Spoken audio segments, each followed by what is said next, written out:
नमस्कार। कोरोना के महामारी के कारण पूरे विश्व का व्यवहार बदल रहा है।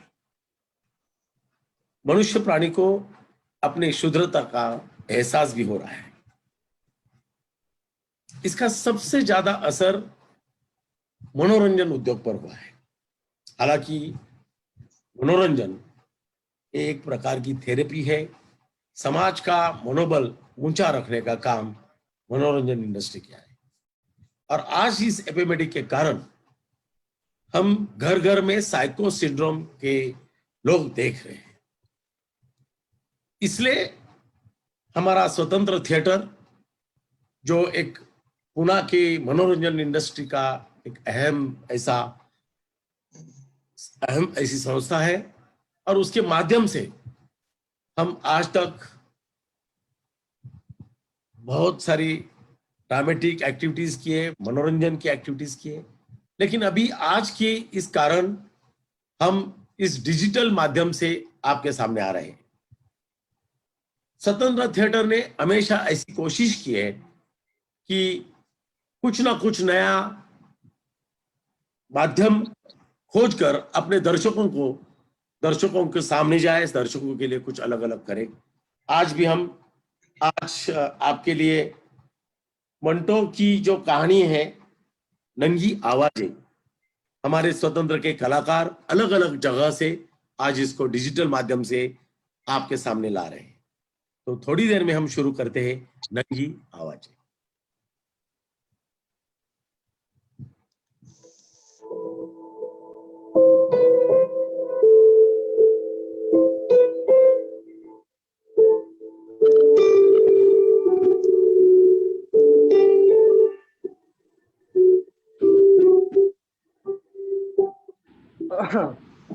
अरे अरे माफ कीजिएगा।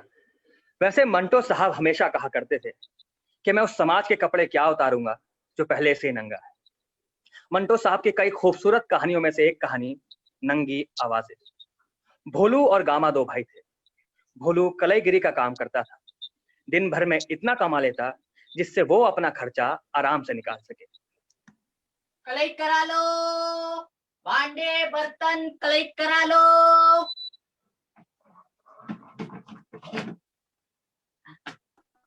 कलई करा लो, भांडे बर्तन कलई करा लो। इधर आइए भैया, इधर आइए, इधर।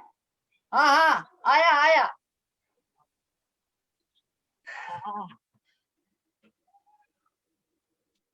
गामा शराब का शौकीन था।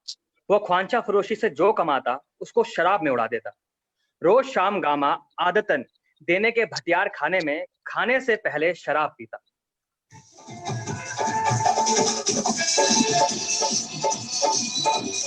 अरे बेड़ा भाई, जब तक भटियार खाने में मैं खाना ना खाओ, मेरा दिन ना बूझे भाई। भैया उठिए भैया।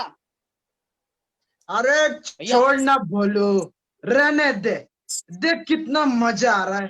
देख सब कितने खुश है और नाच भी रहे। नाच, चल तू भी नाच। खुशना है, मैं खुशना। अरे बोलो, तू क्यों खुशना है? ये देख सब नाच रहे हैं और मैं इन्हें।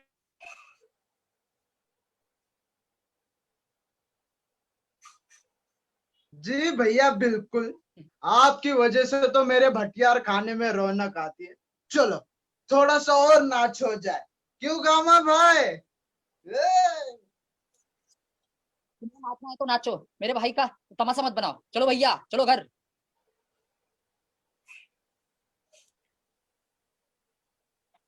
भैया चलो घर।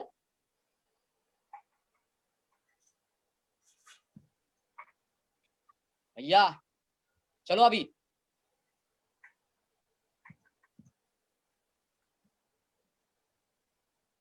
भैया आखिर बार कह रहे हैं।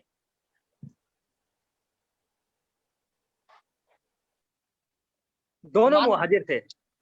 एक बड़ी बिल्डिंग के साथ सर्वेंट क्वार्टर्स थे।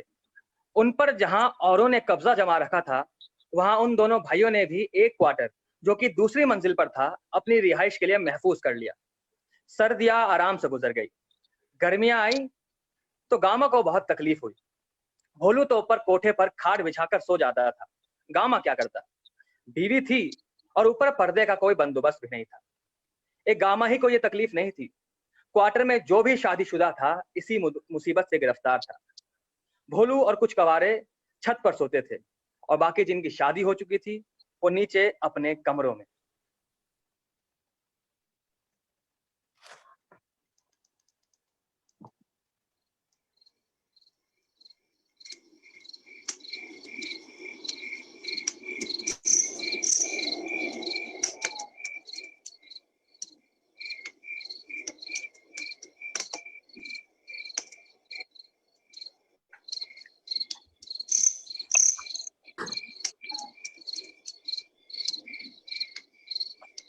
क्यों पे बोलू? क्या ख्याल है, पुलाव पका रहे हैं आप? कुछ ना भैया, बस यूं ही। वैसे आप इतनी रात के यहाँ क्या कर रहे हैं? भाभी अकेली होगी नीचे। अरे नीचे उस कमरे में भटियार खाने में गर्मियां तो गुजर गई, सर्दियां गुजर गई, लेकिन गर्मियां ना गुजरे। उस कमरे में भटियार खाना है, लेकिन इन दिनों कमरे में आग सी लागे, भट्टी बन गया यो कमरा और हम बने तंदूरी मुर्गी। कैसे सोवा? तो आप दोनों भी इतने ऊपर ही आ जाया करो। सुने, अरे बोलो, क्या बोले तू? अरे यहाँ सबके सामने मैं और तेरी भाभी कैसे सोवे? क्या बोले? क्यों भैया, कोई परेशानी है?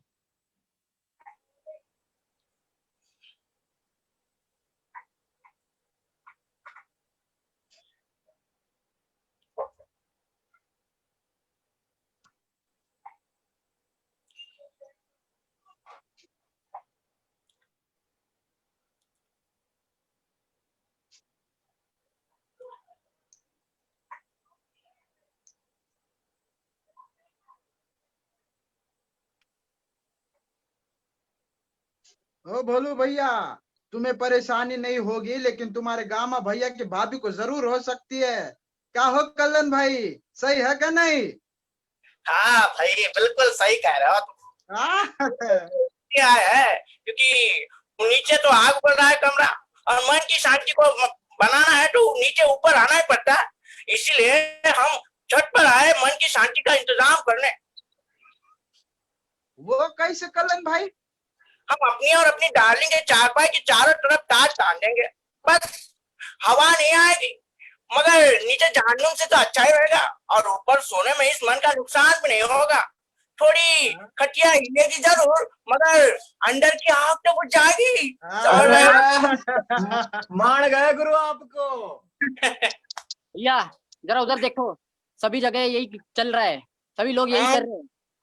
अरे अमरी मानो रामा भैया, आप टाट ही दो। अच्छा चल बोलू, कहा? अरे बांस और टाट लाने। हाँ, कल्लन की देखा देखी दूसरों ने भी इसी तरकीब से काम लिया। कोठे पर कोने में अपनी और अपनी बीवी के चारपाई के इर्द गिर्द टाट टांग दिए।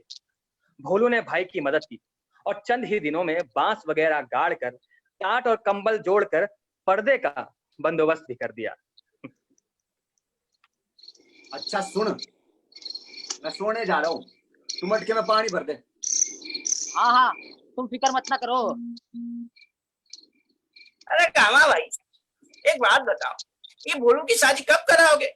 बेचारा हमारी वजह से परेशान होता होगा रात में। अरे कल्याण भाई, हमें तो बस इसके हाँ का इंतजार है। एक बार ये हाँ कर दे तो कर दे शादी। तो भाई बोलू, दिमाग के तार तो ठीक बाना तुम्हारा।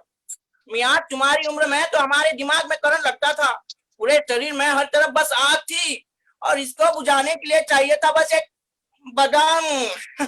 अरे भाई, तुम दूसरे के बदन को ना बुझा देना बस। अच्छा तो हम चलते हैं। पर भैया बात तो जो की जो है, अबे तुम इतनी गर्मी में ऊपर सो कैसे पाते हो बे? अरे कल्याण भाई, इस बात पे तुम कल पंचायत बैठाओ बस। चलो अब। ऊपर कोठे पर सोने से भोलू की तबीयत में एक अजीब सा इनकलाब हो गया। रात भर ना सोने देने वाली नंगी आवाजों ने उसके अंदर वो तमाम ख्वाहिशें पैदा कर दी जिसे वो हमेशा से नजरअंदाज करता रहा। एक जिस्म की चाहत। वो इन आवाजों को सुनता, उनसे एक नंगा बदन बनाता। वो शादी ब्याह का बिल्कुल कायल नहीं था, लेकिन जब गर्मियां आई और उसने ऊपर छत पर खाट बिछाकर सोना शुरू किया तो उसके ख्यालात 10-15 दिनों के अंदर ही बदल गए। एक शाम को देने के भटियार खाने में उसने अपने भाई से कहा, अरे भैया मेरा ब्याह करा दो, नहीं तो मैं पागल हो जाऊंगा। अरे ये क्या मजाक सूझा तुझे? अरे तुम्हें ना पता, 15 दिन हो गए मुझे जागते हुए। अरे क्या हो गया? अरे जाओ दाएं बाएं जिधर भी देखो सब आवाजें ही आवाजें है। ये आवाजें मेरे कानों में जाती है, मुझे नींद ना आती है। आदतन गामा बेटा। हस्बे मामूल नशे में था। भोलू गया तो उसने दीने के भटियार खाने में अपने सब वाकिफकारों को खूब चहक चहक कर बताया कि उसके भाई को आजकल नींद क्यों नहीं आती। इसका बायस जब उसने अपने मखसूस अंदाज में बयां किया तो सुनने वालों के पेट में हंस हंस कर बल पड़ गए।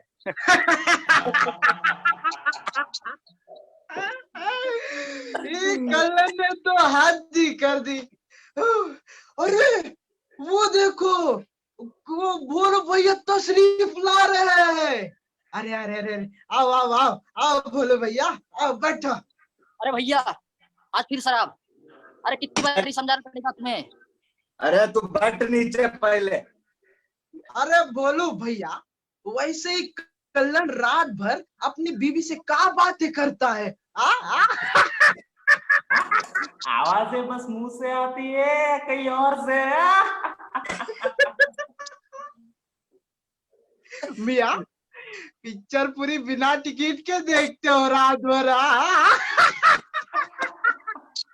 भैया आप मेरे साथ आओ पहले।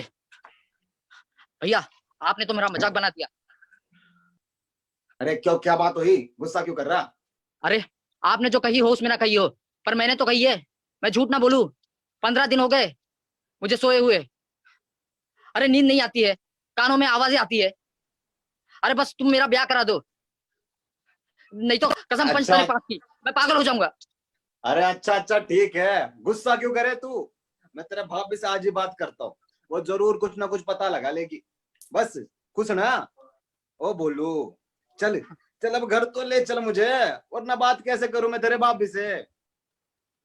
1.5 महीने के अंदर अंदर बात पक्की हो गई। समद कलाईगर की लड़की आयशा गामा की बीवी को बहुत पसंद आई।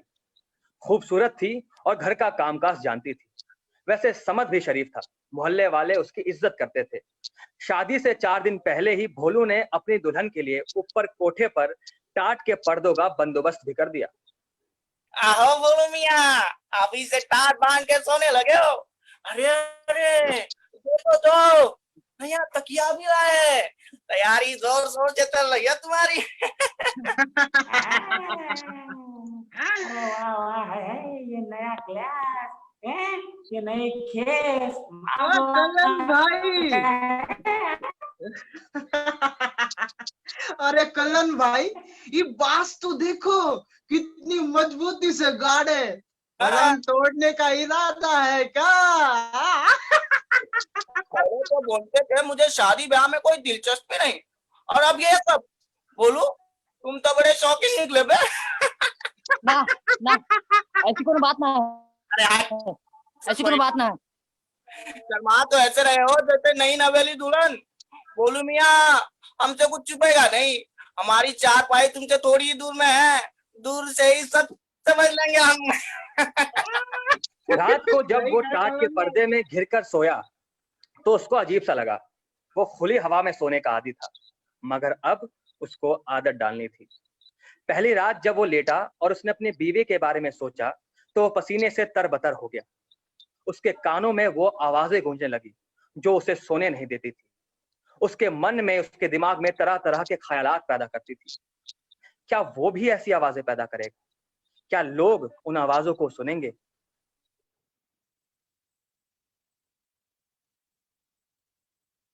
अरे क्या हो गया? क्या सोच रहा तू? ओ बोलू, शादी से 4 दिन पहले बिस्तर पर आग लगाने की सारी तैयारी कर दी, और आज जब तारे आयशा बेगम को लेने जाना है तो ऐसे क्यों धरे? अरे कुछ ना भैया, बस यूं ही आप चलो, मैं आता हूँ। हाँ जल्दी आना, वरना कहीं ऐसा ना हो जाए कि बारात दूल्हे के बिना रवाना हो जाए।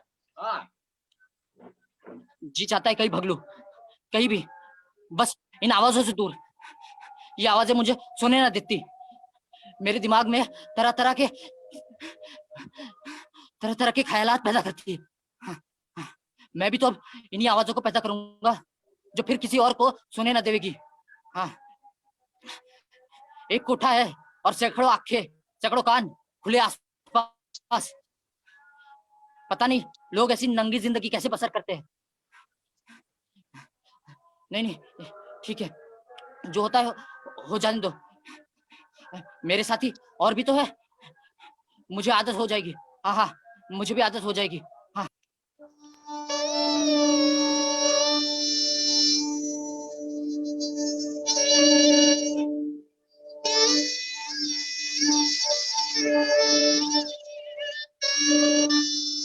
भोलू ने खुद को ढाढ़स दी और अपनी नई नवेली दुल्हन की डोली घर ले आया।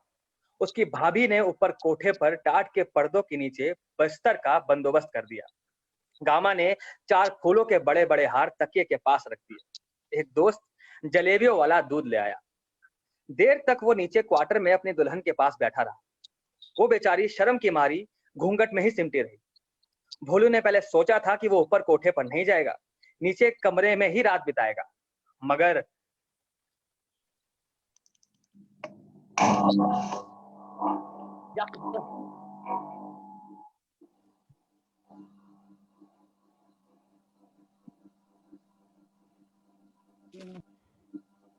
अब बर्दाश्त नहीं होता है। सुनो, क्यों ना हम ऊपर चले, ऊपर टाट और बिस्तर का इंतजाम कर दिया है। हाँ चलो ऊपर ही चलते हैं, क्योंकि लगता नहीं हम यहाँ रात गुजार पाएंगे। हाँ चलो ऊपर ही चलते हैं। हाँ, चलो। हाँ ठीक है। हाँ आ जाओ आ जाओ।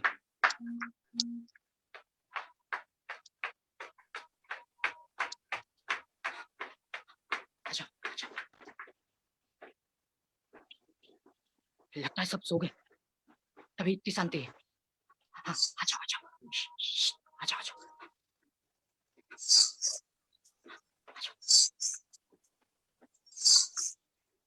आराम से।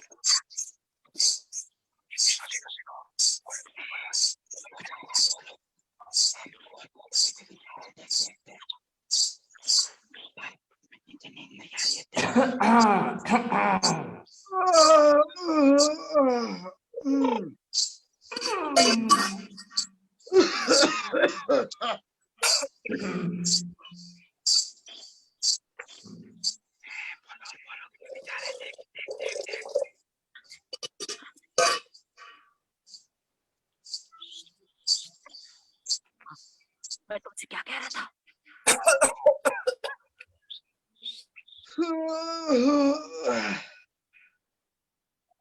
तुम कुछ बोलो। और वाया, आज तो फूकने में अलग ही मजा आएगा। अरे आज तनिक नए जोड़ों की नई आवाजें सुनने मिलेगी। हमरा दिल की आग तो बस ये जंगली घास ही हो जाएगी। अब तो बस इसी का सहारा है। और ससुरा भोलू की तो चांदी ही चांदी है। आज उसकी सारी आग बुझ जाएगी। सही कहते लाला, सही भोलू अपनी दुल्हन कहते। से कोई बात ना कर सका। उसे डर था कि आसपास के खुले हुए कान फौरन उसकी बात निकल जाएंगे और सारी चारपाइयां चरचू चरचू करने लगेंगी। दम साधे वो खामोश लेटा रहा। कभी कभी सहमी हुई निगाह से अपनी बीवी की तरफ देख लेता, जो गठरी सी दूसरी चारपाई पर लेटी हुई थी। कुछ देर जागती रही, फिर सो गई। भोलू ने भी चाहा कि वो सो जाए, मगर उसे नींद ना आई। थोड़े थोड़े वक्फों के बाद उसके कानों में आवाजें आती थी, आवाजें जो फौरन तस्वीर बनकर उसके सामने से निकल जाती थी। सवेरे 4 बजे भोलू की आंख खुली। वो पानी पीने के लिए उठा। सुहावनी हवा बह रही थी।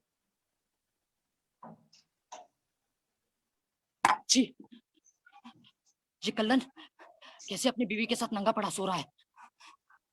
ये हलवाई की बेटी, इसकी नाभि झांक रही है। और ये मेरा भाई, उफ, ये हवा भी इन कोठों पर ही क्यों चलती है? मन तो कर रहा है नंगा हो जाऊं और नाचने लगूं और सारे पर्दे सारे टाट उखाड़ दूं।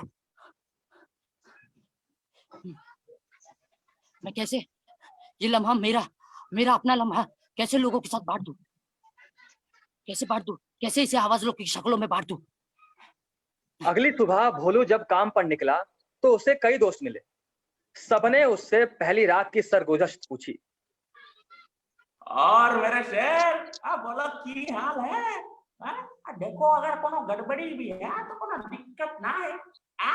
अब बाबा जी की बूटी वाला इलाज है हमरे पास। क्यों रे पहलवान, कैसा रहा रात का दंगल? क्यों बे, हमारा नाम पर काली तो नहीं फूटा दी है? सब बढ़िया रहा ना बेटा? ऐसा एक हफ्ते तक चलता रहा और भोलू केवल आसमान की तरफ देखते हुए, आसपास की आवाजें सुनते हुए अपनी रातें गुजार रहा था। चाह कर भी वो कुछ ना कर सका। वो खुद को नंगा महसूस करता, अलिफ नंगा, जिसको चारों तरफ से लोग आंखें फाड़ फाड़ कर देख रहे हैं और उस पर हंस रहे हैं। भोलू, तेरे बीवी के पैर कितने गोरे हैं यार।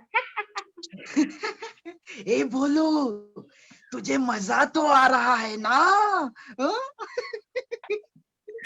हाय हाय, इसका पानीदार बदन तो देखो। मुझे क्या हो रहा है? ये मुझे क्या हो गया? ये मुझे क्या हो रहा है?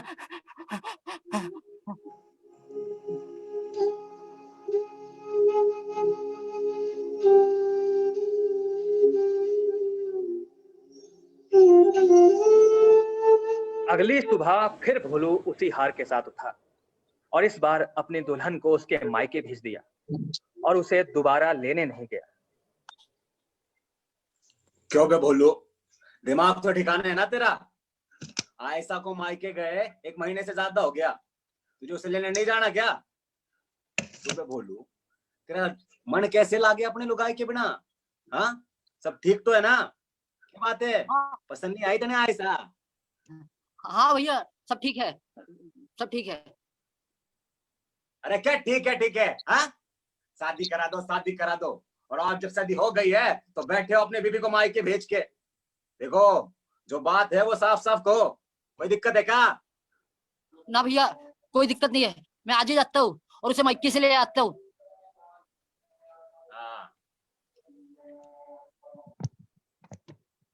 रे सुनिए, इधर आइए, इधर आया। इधर इधर आइए, इधर इधर। क्या बात है? ये बात यो है कि आयशा की सहेली ने मैंने सब कुछ बता दियो है। ये बात आपको भी पता चलेगी तो आपका मुंह भी खुला खुला रह जाएगा। वह कह रही थी कि भोलू बिल्कुल बिल्कुल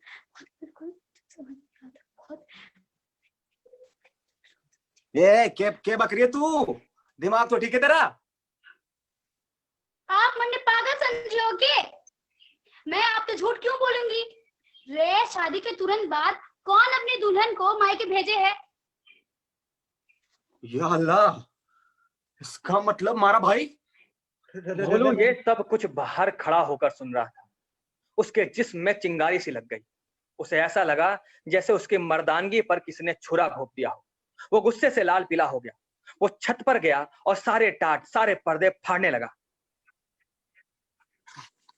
सब नंगे हैं, सब नंगे हैं, सब नंगे, सब फाड़ दूंगा, सब उखाड़ दूंगा, सब टाट तोड़ दूंगा। पागल हो गए क्या? छोड़ो, छोड़ो तब, बंद करो ये तमाशा। ए भोलू, पागल हो गए क्या? उतर उतर नीचे। अरे कुत्ते, समझ में नहीं आता तुझे? एक बारी में सुनाई नहीं दे रहा? अरे अरे कोई रोको इसे, क्या क्या हो रहा है ये? सब नंगे हैं, सब नंगे हैं। रुक, क्या अभी बताता हूँ साले के।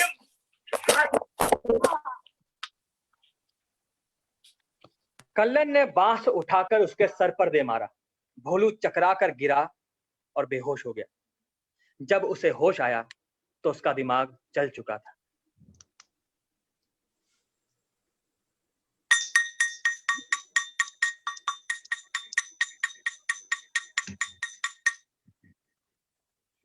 धनिया ले मछली लो। मछली। ए ताजी ताजी सब्जी ले लो, सब्जी।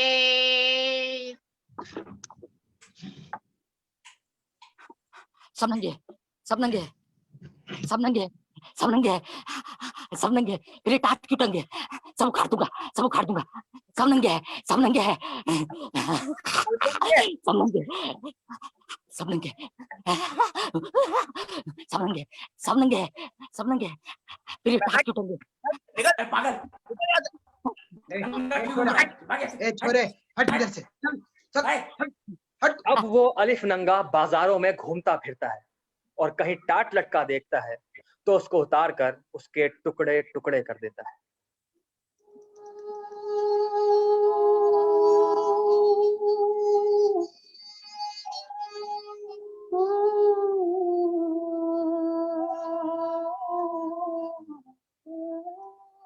सैयद सुफियान आलम, उमेश पाटिल, विजय रत्न गोंगले, सबीना सरवर, भूषण मोरे, सौरभ आहेर, शाहरुख शेख, शुभंकर परांजपे, म्यूजिक।